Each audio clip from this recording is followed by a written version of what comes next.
Now, in the situation where and the OCRs come in, they're doing an investigation.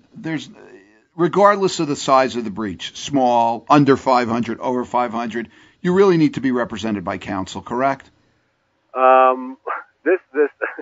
Why should this be different than any other regulatory interaction you have? Right. Now, the thing to remember, though, but do you need? I'm not going to be put on the record going, you don't need a lawyer. I think if you've never gone through this, I would go through a lawyer first, and again, it would depend on what the nature of of what it had just happened. Again, OCR has not shown any interest in slamming people in that way, even when they've had, some people have considered had the goods on people, like Providence and a couple others. They didn't want to impose civil monetary penalties. They didn't want to go through the judicial system. They didn't want to go through that administrative thing. They got to resolution agreements. They don't want to do that. They really do. I do believe them. They really do want to work it out. The FTC, which again, the FTC sometimes will get involved as well. They may take a different stance, but they also usually want resolution agreements of some type or another. But if it's me, I've never done it, and I have investigators coming in, I'm certainly going to call a lawyer. Right. Now, I just want to let everybody know that Dennis has done a terrific job with the breach statistics.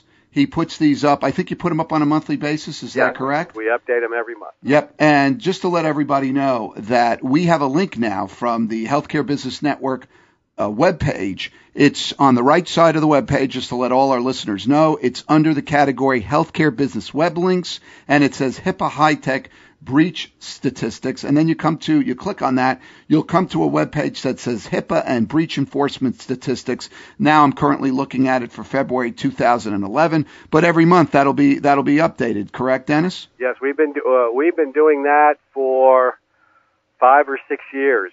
We thought that it was important for people to know that data was at first kind of hard to get. The Office of Civil Rights has started generating it, but we like to think we put some perspective into it. We do a few little analytical things to it to hopefully give it some meaning other than looking at raw numbers. Right, and that should be very helpful to our listening audience out there. And I just want to let everybody know that Dennis puts out a newsletter. Is it on a monthly basis, Dennis? That's also on a monthly basis. And you can subscribe to that newsletter. There is a fee for it, but it's at, if you go to melamedia.com, is that correct? Correct. So it's M for Mary, ELA, M for Mary, EDIA.com. If you go there, you can get information about that. And Dennis, if people do want to contact you directly, what's the best way they can get in touch with you? They can email me if they'd like, or they can give me a call. The phone number here is 703-704-5665. And your email? D. Melamed, Dennis Melamed. So D. Melamed, Melamed, at Melamedia. That's MELAMEDIA.com. Well, listen, Dennis, I want to take the opportunity to thank you so much for coming down to the Healthcare Business Network. I want to also thank our assistant engineer over the glass here, Kevin. And again, I want to thank our audience out there for taking the time, once again, out of their busy schedule to listen to us.